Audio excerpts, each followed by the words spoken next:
નમસ્કાર વિદ્યાર્થી મિત્રો, સ્વાગત છે તમારું તમારી પોતાની યુટ્યુબ ચેનલ માય ટીચિંગ ક્લાસમાં. આજે આપણે ભણીશું ધોરણ 10 વિષય ગુજરાતી ગાલા સ્વાધ્યાય પોથીમાં પાઠ 14 જન્મોત્સવ, જે નવલિકા છે અને જેના લેખક છે સુરેશ જોશી. ચાલો વિદ્યાર્થી મિત્રો, મારી સાથે સ્વાધ્યાય પોથી પૂરતા જાઓ. વિભાગ એ ચાલુ કરીશું. પ્રશ્ન નંબર 1 છે, નીચેના દરેક પ્રશ્નોનો એક વાક્યમાં ઉત્તર લખો. પહેલું, લાલ કિનખાબના પડદા પાછળ શાની તૈયારીઓ થઈ ચૂકી હતી? તો લખો, લાલ કિનખાબના પડદા પાછળ કૃષ્ણ જન્મની તૈયારીઓ થઈ ચૂકી હતી. બીજું, વૃંદાવન દાસનો દીકરો અમેરિકા જઈને શાનું ખાસ શિક્ષણ પ્રાપ્ત કરીને આવ્યો હતો? તો લખો, વૃંદાવન દાસનો દીકરો અમેરિકા જઈને ઇલેક્ટ્રિકલ એન્જિનિયરિંગનું ખાસ શિક્ષણ પ્રાપ્ત કરીને આવ્યો હતો. ત્રીજું, ફગફગ્યો દીવો ક્યાં ટમટમતો હતો? લખો, ફગફગ્યો દીવો એક ઝૂંપડામાં ટમટમતો હતો. ચોથું, ભાગવતનું શ્રવણ કોણ કરી રહ્યું હતું? તો લખો, ભાગવતનું શ્રવણ વૃંદાવન દાસ અને એમની મિત્ર મંડળી કરી રહી હતી. જો વિદ્યાર્થી મિત્રો, તમે લખી શકો છો. પાંચમું, ફગફગ્યો દીવો બુજાઈ જવાની સાથે બીજી કઈ ઘટના બની? તો લખો, ફગફગ્યો દીવો બુજાઈ જવાની સાથે બાળકનું રુદન બીજી ઘટના રૂપે ગાજી ઉઠ્યું. છઠ્ઠું, ઘડિયાળના બે કાંટા ભેગા થતા કિનખાબનો લાલ પડદો બની ગયો. આ બે ઘટનાઓ પાછળ શાનો સંકેત છે? તો લખો, ઘડિયાળના બે કાંટા ભેગા થતા કિનખાબનો પડદો સરી ગયો. આ બે ઘટનાઓ પાછળ કૃષ્ણ જન્મનો સંકેત છે. સાતમું, દેવજી અને કાનજી નવજાત બાળકને કોની પાસે લઈ ગયા? દેવજી અને કાનજી નવજાત બાળકને વેલજી ડોસા પાસે લઈ ગયા. આઠમું, અસિતની માયાવી સૃષ્ટિમાં અન્નકૂટ કોણે રચેલો હતો? લખો, અસિતની માયાવી સૃષ્ટિમાં મુખિયાજીએ અન્નકૂટ રચેલો હતો. નવમું, બાળકના રુદનનો ભાર ઉચકીને કોણ આગળ ચાલ્યું? તો લખો, બાળકના રુદનનો ભાર ઉચકીને કાનજી અને દેવજી આગળ ચાલ્યા. 10મું, ઘોઘરા અવાજે ઉધરસનો ક્ષણકો ખાતા ખાતા જવાબ વાળનાર દમિયલ ડોસો કોણ હતો? તો લખો, ઘોઘરા અવાજે ઉધરસનો છણકો ખાતા ખાતા જવાબ વાળનાર દમિયલ ડોસો બાળકના ટાંટિયા વાળનાર હતો. 11મું, વેલજી ડોસા સાથે વાત કરતા કોનો અવાજ ગડગડો થઈ ગયો? તો લખો, દમિયલ વેલજી ડોસા સાથે વાત કરતા કાંજીનો અવાજ ગડગડો થઈ ગયો. 12મું, ગામના લોકો સ્તબ્ધ બનીને શું જોઈ રહ્યા હતા? તો લખો, ગામના લોકો સ્તબ્ધ બનીને અસિતે ઊભી કરેલી માયાવી સૃષ્ટિ જોઈ રહ્યા હતા. 13મું, જયાવતી શેઠાણીએ કયું હાલરડું ઉપાડ્યું? લખો, જયાવતી શેઠાણીએ જાગો આનંદ કે લાલ ભોર ભયો એ હાલરડું ઉપાડ્યું. 14મું, ખેલ પૂરો થતાં વિશાખા અને ધનંજય ફરીથી બધાની નજર સરખાવીને ક્યાં ગયા? તો લખો, ખેલ પૂરો થતાં વિશાખા અને ધનંજય ફરીથી બધાની નજર સરખાવીને ઉપલા માળે ગયા. 15મું, જન્મોત્સવ નવલિકા સુરેશ જોશીના કયા વાર્તા સંગ્રહમાંથી લેવામાં આવી છે? તો લખો, જન્મોત્સવ નવલિકા સુરેશ જોશીના ગ્રહ પ્રવેશ વાર્તા સંગ્રહમાંથી લેવામાં આવી છે. હવે પ્રશ્ન નંબર 2, 3, 4 વાક્યોમાં ઉત્તર લખો. પહેલું, અસિતે કૃષ્ણ જન્મની કઈ તરકીબ રચી હતી? જણાવો. લખો, અસિતે વીજળીની મદદથી કૃષ્ણ જન્મની તરકીબ રચી હતી.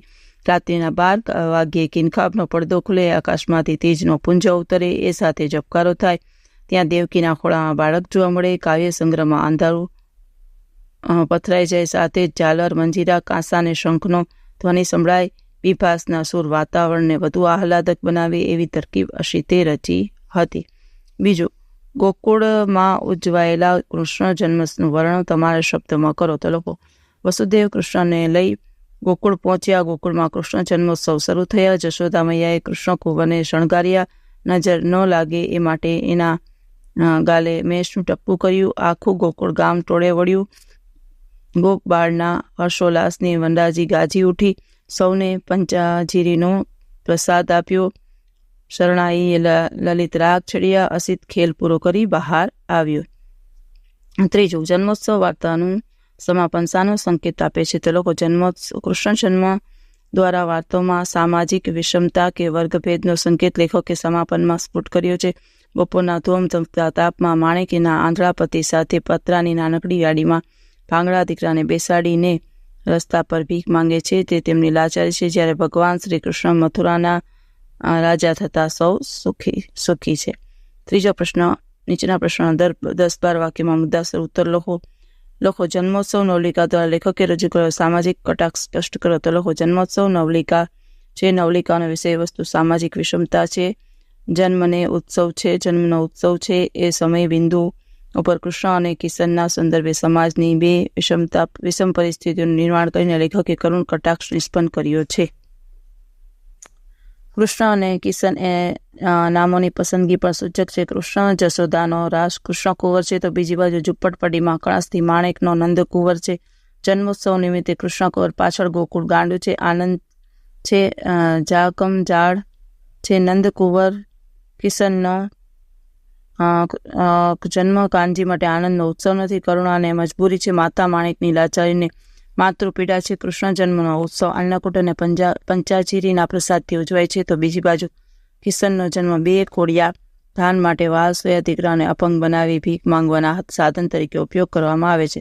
નવલિકામાં પાત્ર રૂપે આવતા અસીતે તેના ટેકનોલોજીકલ જ્ઞાનના આધારે તરકીબથી કૃષ્ણ જન્મોત્સવનું નિજ મંદિર ખડું કર્યું છે અને સમયાંતરે માણેક એના પુત્રનો જન્મ વેલજી ડોહાને ત્યાં માણેકના વાલા પુત્ર રતનને ઘૂંટણ મચકોડી અપંગ કરવાની ક્રૂર ઘટના દ્વારા સામાજિક વિષમતા તેમજ કરુણ નિષ્પન્ન કરે છે. હવે વિભાગ સી ચાલુ કરી વિદ્યાર્થી મિત્રો. પ્રશ્ન નંબર 1 છે સાચો વિકલ્પ કરી ઉત્તર લખો. પહેલામાં મુહૂર્ત જો, પછી વીજળી, પછી એન્જિનિયરિંગ, પછી કુતૂહલ, પછી ચાતુરીપૂર્વક અને સૃષ્ટિ લખી શકો છો. પછી છે સાચી સંધિ જોડો. પહેલામાં લખો જન્મોત્સવ, પછી નિશ્ચિંત, કૃષ્ણ, શ્રવણ, શોષણ અને ઉત્સવ. પછી સમાસ, તો સમાસમાં લખો પહેલામાં આવે મધ્યમ પદ લોપી અને બીજામાં આવે ઉપપદ. ત્રીજામાં લખો કર્મધારય, ચોથામાં આવશે તત્પુરુષ, પાંચમામાં દ્વંદ્વ અને છઠ્ઠામાં તત્પુરુષ. હવે છે કયો પ્રત્યય રહેલો છે તે લખો. પહેલામાં લખો પૂર્વ પ્રત્યય, બીજામાં લખો પર પ્રત્યય, ત્રીજામાં લખો પૂર્વ પ્રત્યય, ચોથામાં પૂર્વ પ્રત્યય, પાંચમામાં પર પ્રત્યય, છઠ્ઠામાં પર પ્રત્યય. હવે સમાનાર્થી શબ્દો. પહેલામાં લખો ઢગલો, બીજામાં ચીસ, ત્રીજામાં આશરો, ચોથામાં આબેહૂબ, પાંચમામાં દારૂણ, છઠ્ઠામાં મૂર્ખ. જો વિદ્યાર્થી મિત્રો તમે લખી શકો છો. હવે છે સંજ્ઞાઓના પ્રકાર. પહેલું લખો જાતિવાચક, બીજું વ્યક્તિવાચક, ત્રીજું સમૂહવાચક, ચોથું ભાવવાચક, પાંચમું વ્યક્તિવાચક અને છઠ્ઠું ભાવવાચક. હવે અલંકારનો પ્રકાર લખો. પહેલામાં લખો રૂપક, બીજામાં ઉપમા, ત્રીજામાં સજીવારોપણ અને શ્લેષ. પ્રશ્ન નંબર 8 છે નીચેના રૂઢિપ્રયોગના અર્થ આપો. એમાં પહેલું પીછો પકડવો, તો લખો અહીં સંતાવવું, હેરાન પરેશાન કરી મૂકવું.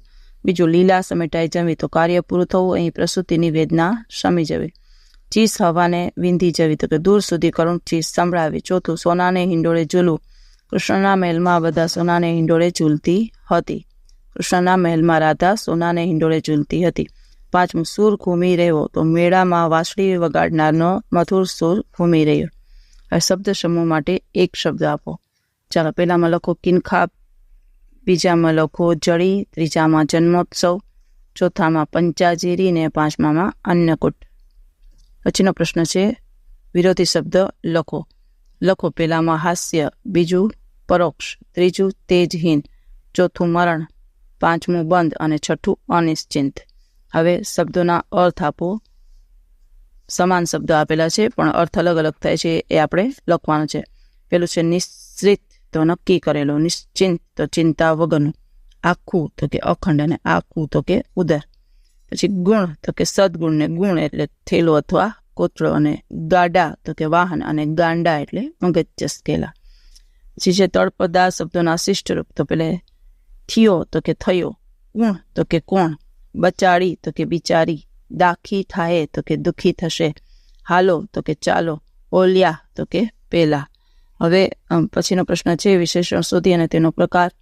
પેલામાં લખો બે, તો કે સંખ્યાવાચક, હોનાના તો કે સંબંધવાચક, લલિત તો કે ગુણવાચક અને લાલ તો પણ ગુણવાચક. 14મો પ્રશ્ન ક્રિયા વિશેષણ શોધીને તેનો પ્રકાર લખો. પહેલામાં લખો રીતિવાચક, પછી સ્થાનવાચક, ત્રીજામાં પણ સ્થાનવાચક, ચોથામાં સમયવાચક. 15મો પ્રશ્ન ધ્વનિ ઘટકો છૂટા પાડો. પેલું અશ્રુ તો કે અ પ્લસ શુ પ્લસ ર પ્લસ ઉ. દ્રશ્ય તો કે દ પ્લસ રૂ પ્લસ શ પ્લસ ય પ્લસ અ. કૃષ્ણ તો કૃ પ્લસ રૂ પ્લસ શ પ્લસ ણ પ્લસ અ. હવે પ્રશ્ન નંબર 16 છે યોગ્ય જોડકા જોડો. કર્તરી રચના. એમાં લખો જશોદા મૈયા કૃષ્ણ કુંવરને શણગારે છે? તો કર્મણી રચનામાં લખો કૃષ્ણ ભગવાનને માથે નાગની છાયા કરાય. હવે 17મો પ્રશ્ન છે પ્રેરક વાક્ય રચના બનાવો. એમાં પહેલાનો જવાબ લખો પણ ઈ વેલજી ડોહાની આ ઘડીએ કુણ ભાળ કખવે કઢાવે. બીજું લખો ઘૂંટણ સમા પાણી ન હોય તો મને કહેવડાવજો. અને ત્રીજું વૃંદાવનદાસે ભક્તોને હાથ વડવ્યા.